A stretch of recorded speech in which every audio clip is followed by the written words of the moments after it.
We are winning this conflict. How do you deal with a country that wears both masks and still gets diplomatic cover from key global players? Enormously appreciate the Pakistani genius in playing this game and the American stupidity and the Western stupidity in swallowing all this. It is Western geopolitical calculations. They don't want a weak Pakistan. They Think want to keep on weakening India. The supporting activities to terrorism are an ongoing and daily thing, visible in the public. Are we foolish? Are we stupid? No, are we deficient in intelligence?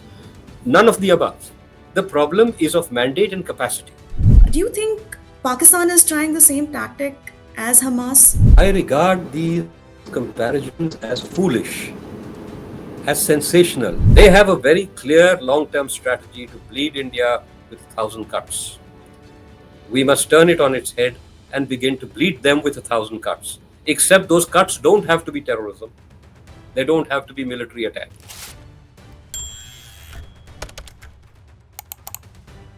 Welcome to the Indian Express. Today I'm being joined by Dr. Ajai Sahni, who is one of India's most respected voices on counterterrorism strategy and internal security. He's the founding member and executive director at the Institute for Conflict Management. And in the wake of Operation Sindoor, one of the most prolonged anti terror encounters in recent memory, we are speaking with him today not just about the military action, but the larger picture. What does this mean for India's long term approach to terrorism and specifically Pakistan sponsored terrorism and its message to Pakistan, and to also learn if there is a need to have a better counter-terrorism infrastructure in India? Hello, Dr. Sani. Thank you so much for joining me. Thank you for having me. Sir, let me first begin with Operation Sindoor. India targeted and destroyed 9 terror camps in Pakistan and Pakistan occupied Kashmir. And India has maintained that the strikes were against the terrorist and not the Pakistani army. And it has also said time and again that these were precision targets and non escalatory in nature. How do you see this operation in terms of India's response, which came after Pahalgam massacre, in which 26 civilians were killed, the execution of Operation Sindoor, and to what extent do you think India was successful? Well, first of all, I'd like to sort of emphasize that there was no necessity about this response. This was something that was undertaken for, you could say, political, ideological reasons rather than strategic reasons. Having said that, once the armed forces were mandated to do something, I think the success was very high. We are still to come across a objective, reality-based audit of gains and losses on both sides. And I think it is unfortunate. This has to be done. There has to be a national accounting of what has actually been achieved and lost. We should not cover up our losses. Uh, it is very clear these were combat operations. Losses will be there. They should be honored. The fallen soldier should be given full honor and dignity and should not be covered up. So, having said that, uh, I'd like to say that the operation itself was extremely successful. There would be some negatives at least in the initial response of Pakistan that came in, but India dominated the escalatory ladder almost throughout the exchange. India did not seek to escalate. India responded or reacted to Pakistani escalation, including very unexpected escalation at the very first stage in the immediate response to the strike on the terrorist targets. So I would broadly say that at a operational level, this was a successful operation. It has substantially pushed red lines deeper and deeper into Pakistan. It will act as a transient dampener. I would not call it a deterrent, but a transient dampener to immediate Pakistani operations. But I do not think that in the long term it will serve as a effective or permanent deterrent. It will result in very significant adaptations of of both strategy and operational paradigms as far as Pakistan is concerned. They will change, they will adapt to what we have done, but they are certainly not going to abandon their enterprise of supporting terrorism. Are you saying that this was a dampener and not a deterrent because there was not complete disruption of the terror camps in Pakistan and because this was a periodic containment? Well, it is a periodic containment. It is not even a containment. I would not describe it as a containment. It is a punitive incursion. It was not intended to destroy terror camps. In fact, if you see the timing in the middle of the night, after 14, I mean, more than a fortnight of warning, it is clear that a very large number and certainly high value terrorists were not being targeted. What was sought was to put across a message that we will respond and we have these capacities and you must stop this entire process. It escalated in another direction. There are many reasons for that. I will not go into it. But the objective was certainly not to destroy the entire network of terrorism, which in Pakistan is very wide. It was rather to give them a message that we are not going to just sit back as we did perhaps in the past, or we are not going to contain or restrict our responses to the kind of limited action we took in 2016 and in 2019, but that we are pushing these lines much more forward. It is going to cost you much more, and we have these capacities, capabilities. It was a demonstration because there was some ambiguity, some ambivalence of the about the achievements of the surgical strikes in Balakot. This time around, I think the precision targeting of nine theaters, of nine terrorist centers, has been a very, very clear demonstration of, with full evidence of the Indian capacity and capability, without inflicting any damage to surrounding civilian areas or touching any military. This is at very high risk, I must add, to the forces, because ordinarily when such an attack is launched by an air force, particularly, you would first take out the adversary system's air defense systems. Here, this was not done for the simple reason that there was no desire, or there was an express desire to avoid hitting any military target and only to hit clearly defined terrorist targets. So, much greater risk was taken by the armed forces. Okay, okay. If the primary goal was signaling rather than tactical effect, could this not embolden militant groups by showing that they have drawn such a high level response? And does messaging work without any visible tactical success? You see, it's not, the tactical success is clear. We've hit the targets we wanted to hit. After the Mm. escalation, we have dominated the escalation cycle.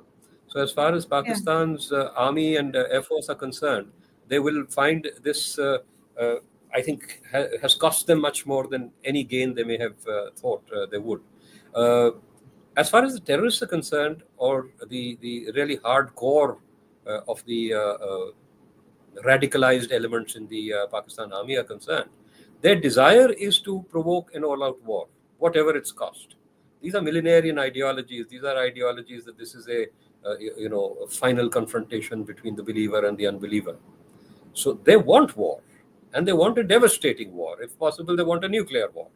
That's the kind of, Mm. this, as I said, is a millenarian ideology which seeks the end of times. The end of times are predicted in the scriptures, and it is Mhm. part of the end of times predictions is the Ghazwa Hind, that means the war in this part of the world.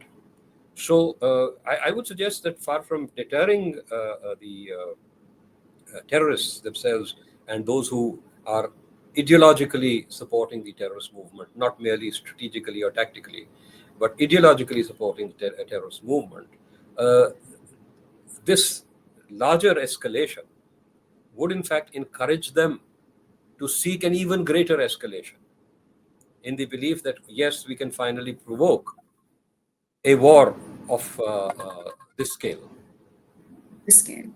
So, sir, on what you're saying, we had a conversation with American author and South Asia expert Christian Fair, who said that the Pakistan army is like an insurgent army which cannot be defeated conventionally. And to prove it's not deterred, it will resort to episodic terrorist attacks. And that's what you are reiterating, that it's embedded in Pakistan's very makeup. So essentially, you are agreeing with this. And if you are, then how do you think India can respond to a neighbor like Pakistan? See, there are two things to understand here. One is that we are winning this conflict. Okay? We have come to a situation where, from the thousands of fatalities every year and a peak of 4,011 fatalities in 2001, we had 172 fatalities last year, with I think more than half of them accounted for by the terrorists themselves. So, when we are in a situation like this, we should first of all step back or play down the hysteria. We have to understand that yes, this is carrying on, this will continue, but we will dominate it on our own ground. We have defeated Pakistan backed terrorism in Punjab. We will defeat Pakistan backed terrorism on our own soil in Jammu Kashmir as well. Now, how do you speed up this process? How do you discourage Pakistan from continuing with this process? Exactly. How do we get Pakistan to pull back from its support to Yeah, whatever survives of terrorism in Jammu Kashmir now? Well, right. I don't think military means are the only instrumentality available. And more importantly, I don't think military means should be our priority. There is a whole range of other Mhm. strategies and tactics that Yeah, can be employed to weaken Pakistan. You understand, Pakistan is already a very, very weak state. It is yeah, crumbling internally. It has an economic, I think, something, not an economic crisis, but an ongoing economic disaster. They are conflicts, internal conflicts. They are conflicts with its other neighbors. Pakistan is not friends with any of its neighbors other than this very sliver it has with China and the friendship with China. That's a strategic problem for us, the China Pakistan equation. But absolutely. they are political crises. You see what is happening with the PTI and Imran Khan, and the resentment and the rage in the street, though they cannot be translated immediately into action against the army that is the violator, on the treatment of Imran Khan in jail. So all these Mm, factors are there. Now, absolutely. you have the potential for a global diplomatic offensive. You have the potential for a global information offensive, economic interventions that could worsen the situation in Pakistan. All these factors are available to you for exploitation, but they cannot be exploited unless, first of all, you recognize these alternatives. One, two, you create the institutional structures and provide the resources and the mandate, most importantly, the mandate for these Hmm. objectives to be pursued. And you pursue these objectives under a plan over a protracted period of time. These are what are called protracted conflicts. This is not something that is going to be achieved in the next month or two or 6 months. It is something that has to be planned for the years and the decades. Now, one element over here, which this government seems to have recognized, is the Indus Water Treaty's suspension, where the Yeah. diminution of water flows to Pakistan is seen as an instrumentality of exerting pressure on Pakistan. There will be an array of other such instrumentalities that could convey to the message to Pakistan that whatever its dreams and ideologies, any Mm, pursuit of the instrumentalities of terrorism will result in costs that they cannot bear, that they cannot afford as a nation state. mhm, mhm. Of course, I mean, you talked about how India is winning this conflict and there is a need to create institutional structure and provide the mandate. But how is it possible with Pakistan, sir? Because the larger question here is that Pakistan has positioned itself as a victim, and also it's now seen as a sponsor of terrorism. It has officially targeted terror groups that attack within Pakistan, like the Tehreek-e-Taliban Pakistan. But it protected groups which were used against India and Afghanistan, like Lashkar-e-Taiba and Jaish-e-Mohammed. And these were the terror camps that were destroyed by Indians. From a counter-terrorism lens, how do you deal with a country that wears both masks and still gets diplomatic cover from key global players? Why is it able to wear both masks?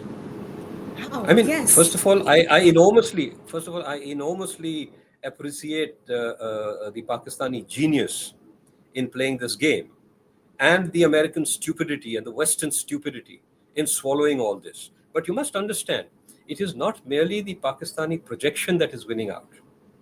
It is Western geopolitical calculations. They don't want a weak Pakistan. They Think- want to keep on weakening India. That's one thing. Two, can you show me one sustained campaign by India over the years to provide evidence to the world community, not after an incident, but on a Okay. sustained basis, to diplomatically push the idea that this is a terrorist state, that it should not be, to resist every effort for world institutions to buy into this fiction that this is a victim of terrorism and not a sponsor of terrorism. If you talk to government, they'll say, "Oh yes, yes, we issued a dossier 5 years ago, and then before that 10 years ago, and then before that 16 years ago." That's not a campaign. That is again fitful responses, perhaps in the wake of a particular escalation or a particular incident.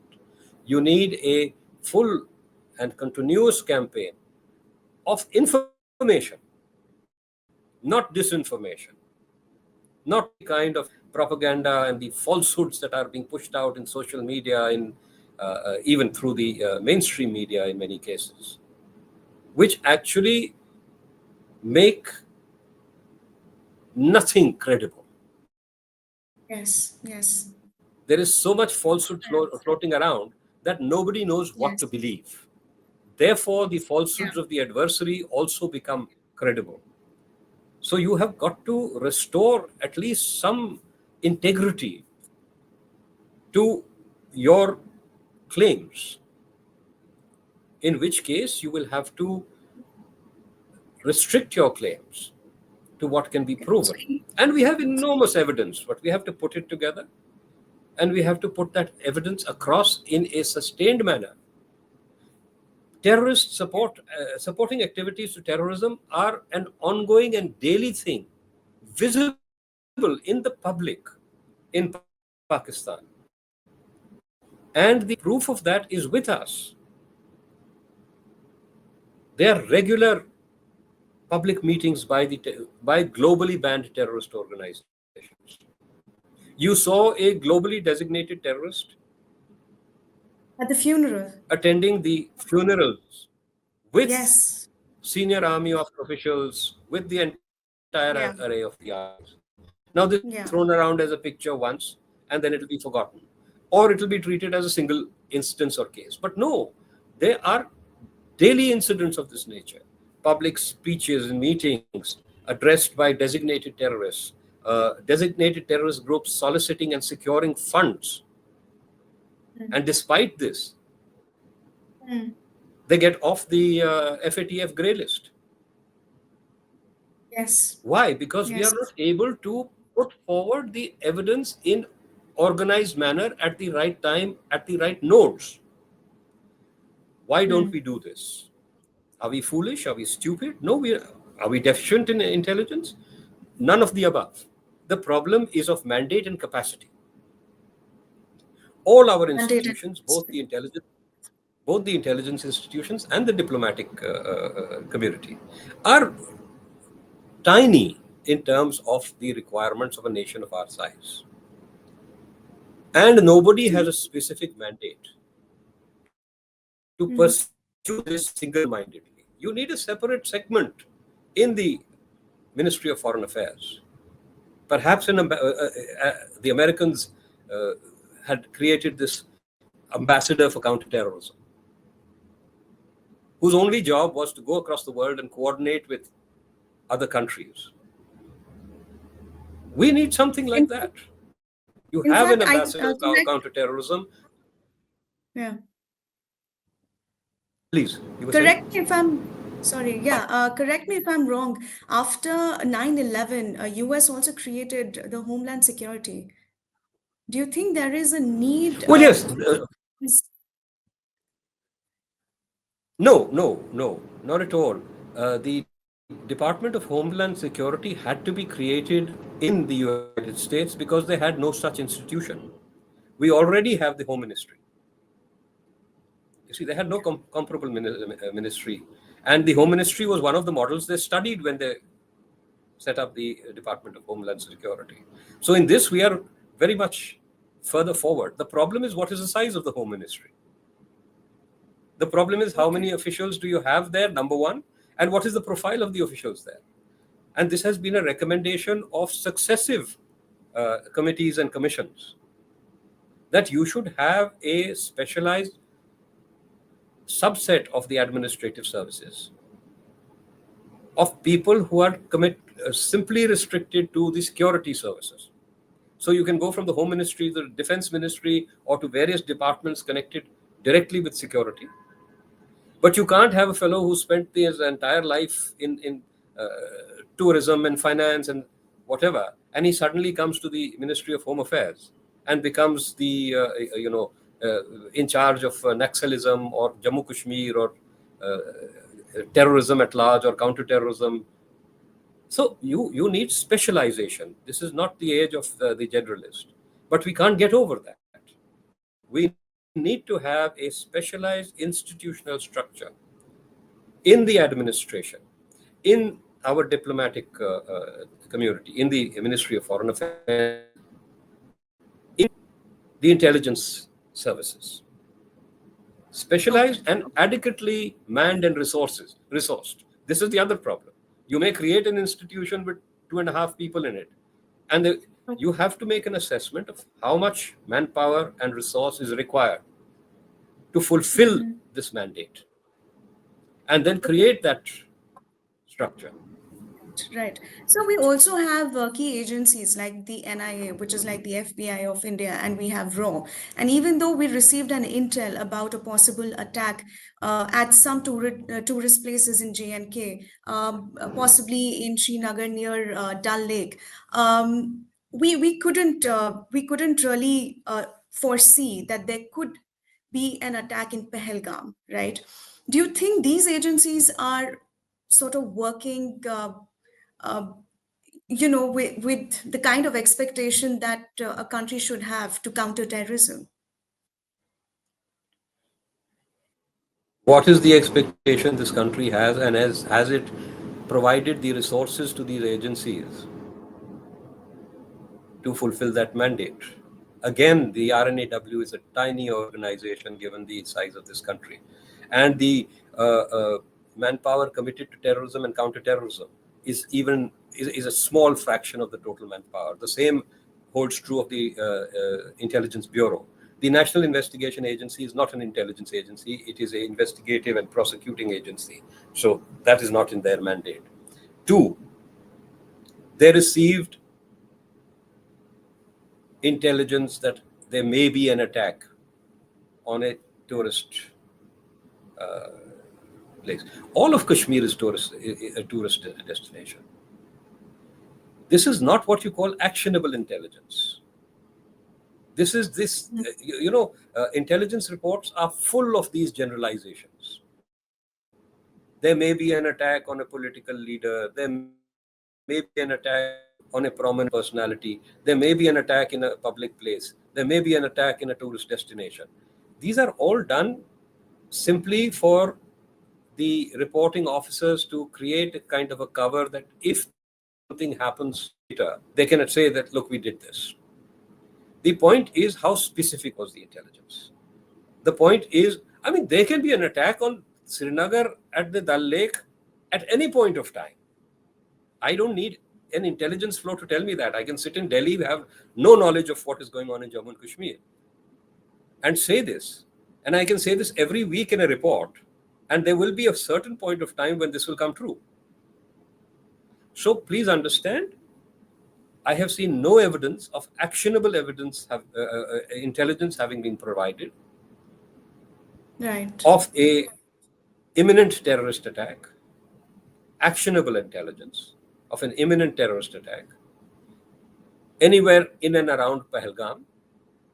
Certainly not saying that, oh, Baisaran is going to be attacked. So after Right. the event, everything is predictable. After the event, after the incident has occurred, oh, but didn't you see this was happening? Didn't you see there was no police here? There are 1,000 places in Kashmir where there is no police. And the adversary, the terrorist, is looking for all those places. He's looking for vulnerabilities. He found some vulnerabilities in Jammu 1 year earlier. He carried out a succession of attacks there. Then those vulnerabilities were compensated for. Force was sent in. The grid was strengthened again. Not much is happening in Jammu. Now they've attacked a tourist place. You will strengthen your security for all tourist spots. They will find some isolated village somewhere and slaughter 20, 30 people. And yes, in this particular case, they targeted Hindus. But please understand, most of their victims have been Muslims of Kashmir. Uh, So this will One carry question that on. They will always find vulnerabilities. We will keep trying to cover up those vulnerabilities. But with a population and size of the state and the terrain that you have, some residual risk will always persist. So, how do we go about? Of course, you have talked about having a clear mandate, but the next question is, how do you make sure that we have a robust mechanism in place? What is your suggestion going ahead? Well, first of all, create a mechanism. Create a mechanism. As I said, create these institutional structures of response. One, to develop and implement a strategy to target and weaken Pakistan through a whole range of non-kinetic instrumentalities over the decades. Let them set up a plan, let them set up a program, give them the resources, and give them the mandate to carry out this project or program.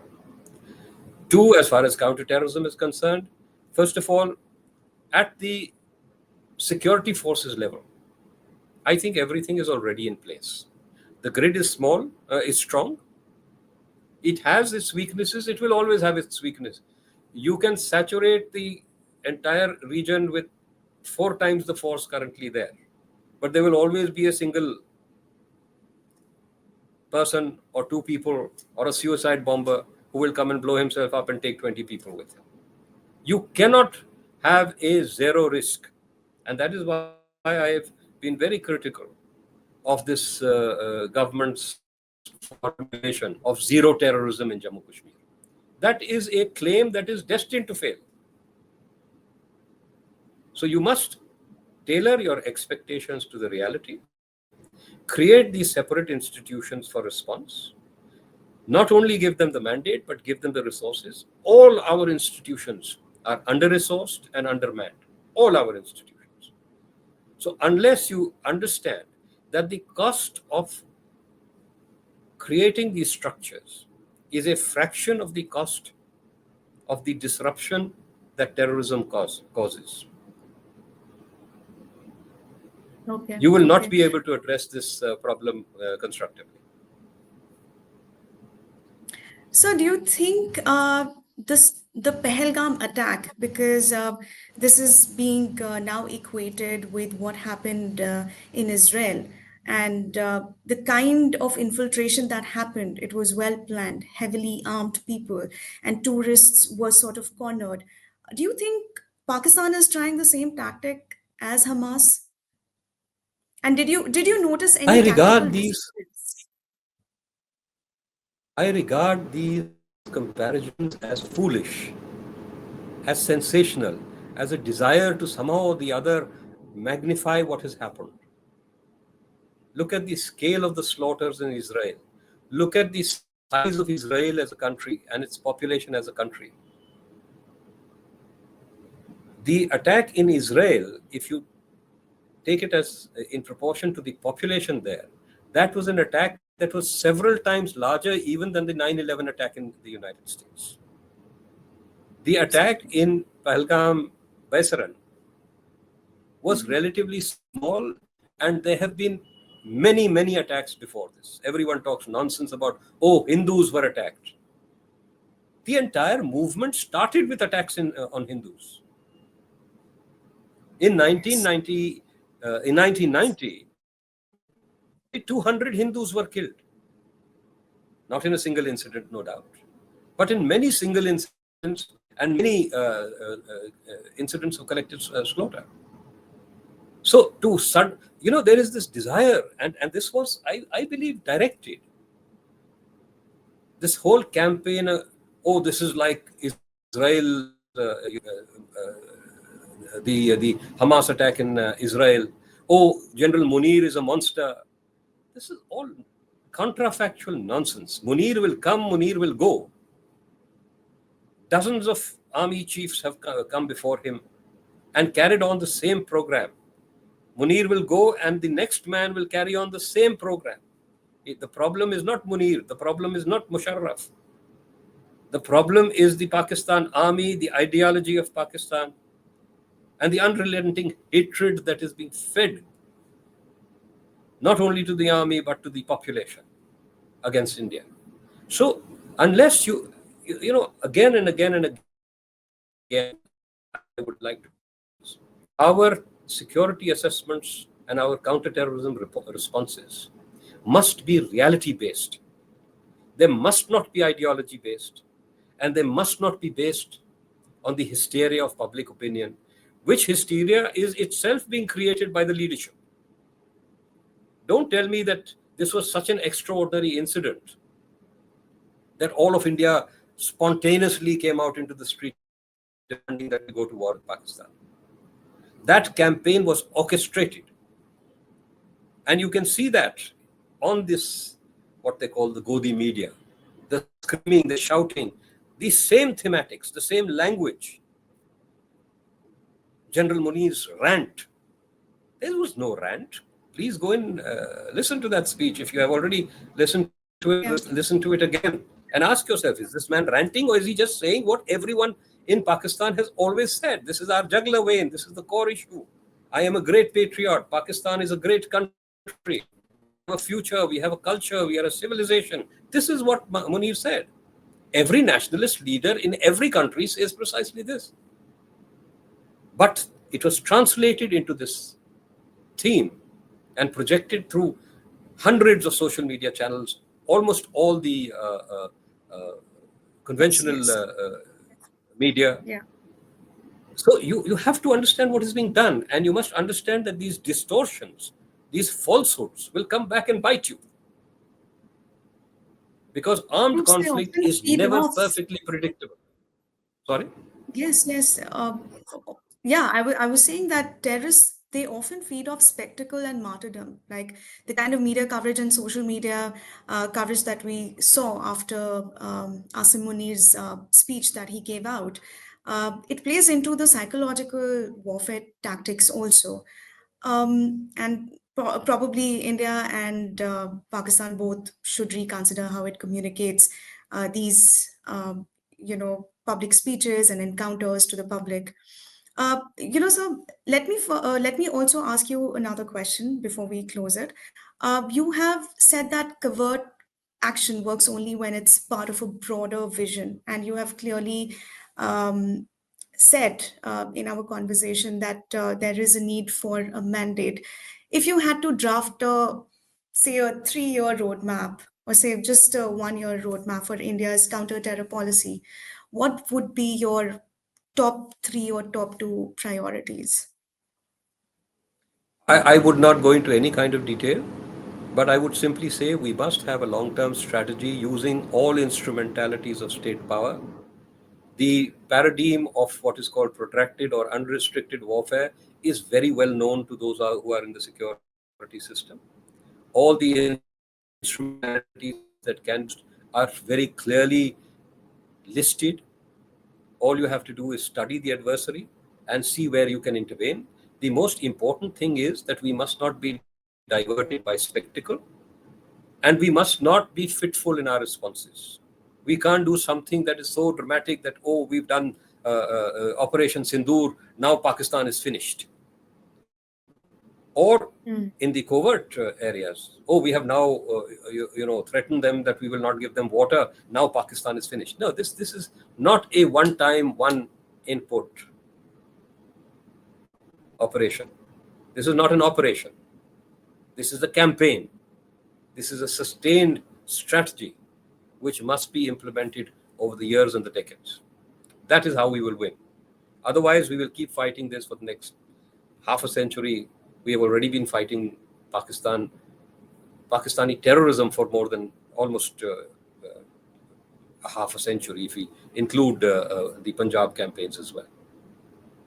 So we must keep that in mind, that they have a very clear long-term strategy to bleed India with 1,000 cuts.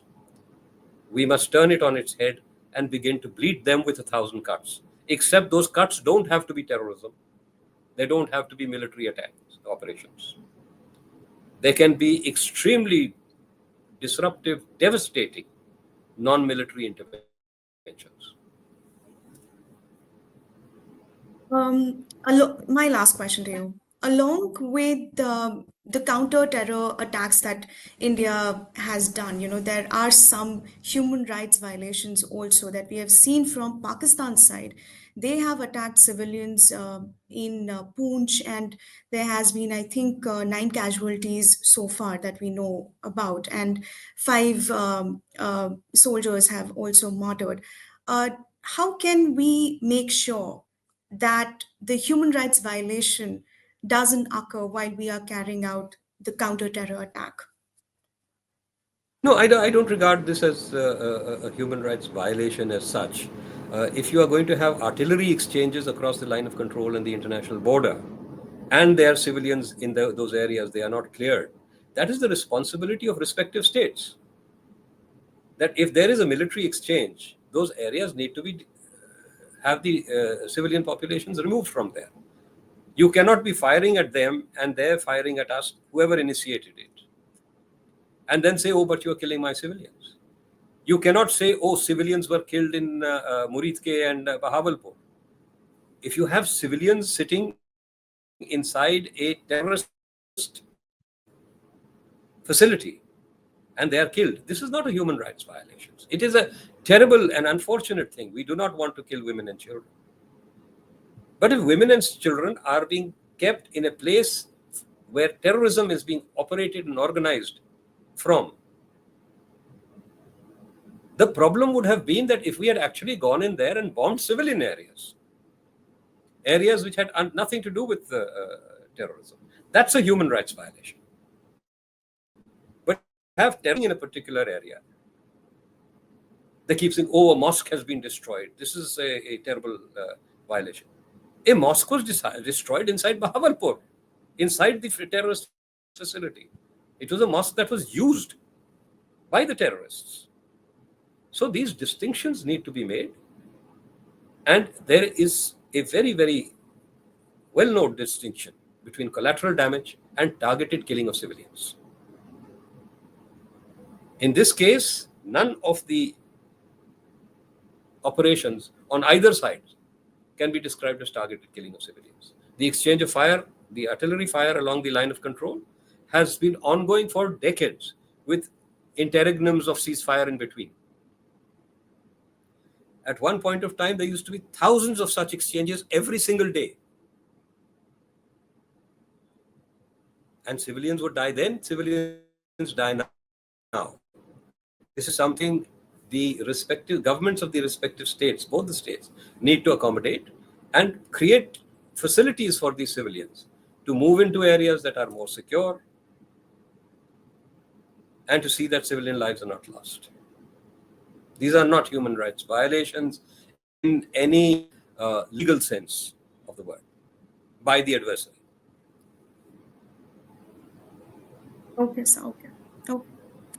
Sani, for joining me in this conversation and giving your precious time explaining Operation Sindoor's execution, what India needs to do, have a robust framework and mandate in order to place itself as a victim of terrorism. And thank you so much for your time, sir. Thank you. And thank you, viewers, for watching this conversation. If you like this conversation, don't forget to like, share, and subscribe to our channel, The Indian Express. Thank you, Dr. Sani, for joining me. Thank you.